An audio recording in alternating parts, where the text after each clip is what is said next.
ఆమ్దాని పెంచండి, action plan రూపొందించాలని అధికారులకు ప్రభుత్వం ఆదేశం.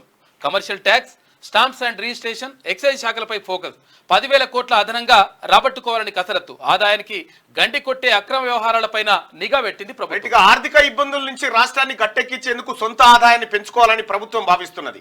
ఇందుకోసం కసరత్తు మొదలుపెట్టింది. ఆదాయం పెంచుకుంటే అప్పులు తగ్గించుకోవడంతో పాటు సంక్షేమ పథకాలు అమలుకు ఎలాంటి ఇబ్బంది ఉండదని భావిస్తున్నది. గత 10 ఏళ్లలో ఎక్కడెక్కడ ప్రభుత్వ రాబడి గండిపడిందో, రావాల్సిన ఆదాయం రాలేదో ఆయా శాఖలపై ప్రభుత్వం ప్రత్యేకంగా దృష్టి పెట్టింది. ఇందులో ప్రధానంగా commercial tax, stamps and registration, excise శాఖలపై ఫోకస్ పెట్టింది.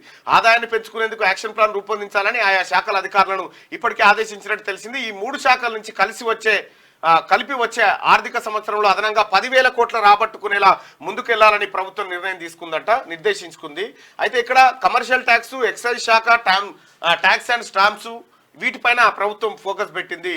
రిజిస్ట్రేషన్స్ అప్పుడేమో సొంత జీవులకు వచ్చేది, ఇప్పుడు ప్రభుత్వం ఖజానాలకు రావాలి. కమర్షియల్ ట్యాక్స్ మీదనే 1000 కోట్లు కొల్లగొట్టింది సోమేష్ కుమార్. కథం చేసి పడేసింది.